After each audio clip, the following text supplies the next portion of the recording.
मसीह इब्न मरियम तो एक पैगंबर ही थे। उनसे पहले भी बहुत से रसूल गुजर चुके थे और उनकी वालिदा मरियम अल्लाह की वली और सच्ची फर्माबरदार थी। दोनों इंसान थे और खाना भी खाते थे।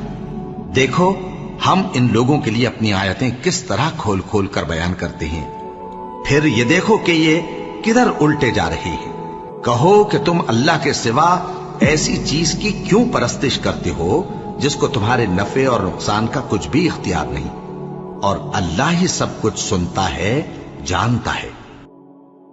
और यहूद कहते हैं कि उजैर अल्लाह के बेटे हैं और ईसाई कहते हैं कि मसीह अल्लाह के बेटे हैं। ये इनके मुंह की बातें हैं। पहले काफिर भी इसी तरह की बातें कहा करते थे। ये भी उन्हीं की रीस करने लगे हैं। अल्लाह इनको हलाक करे, ये कहां बहके फिरते हैं। इन्होंने अपने उलमा और मशाइख और मसीह इब्न मरियम को अल्लाह के सिवा माबूद बना लिया, हालांकि इनको यह हुक्म दिया गया था कि माबूद वाहिद के सिवा किसी की इबादत न करें। उसके सिवा कोई माबूद नहीं और वो इन लोगों के शरीक। और हमने बनी इसराइल को समंदर के पार उतारा तो वो ऐसे लोगों के पास जा पहुंचे जो अपने बुतों की इबादत के लिए बैठे रहते थे। बनी इसराइल कहने लगे कि मूसा, जैसे इन लोगों के माबूद हैं, हमारे लिए भी एक माबूद बना दो। फरमाया कि तुम बड़े ही जाहिल लोग हो। ये लोग जिस शक्ल में फंसे हुए हैं वो बर्बाद होने वाला है, और जो काम ये करते हैं सब बेहुदा है।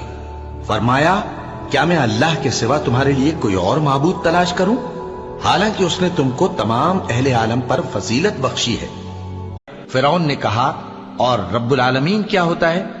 फरमाया, आसमानों और जमीन और जो कुछ इन दोनों में है सबका मालिक, बशर्ते कि तुम लोगों को यकीन हो।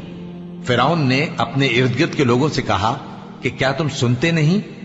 मूसा ने कहा कि तुम्हारा और तुम्हारे अगले बाप दादों का भी मालिक। फिरौन ने कहा कि ये पैगंबर जो तुम्हारी तरफ भेजा गया है बावला है।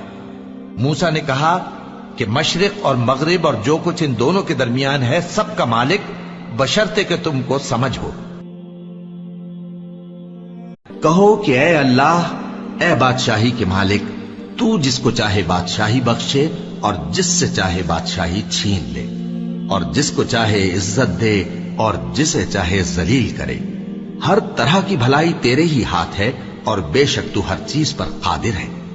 तू ही रात को दिन में दाखिल करता और तू ही दिन को रात में दाखिल करता है।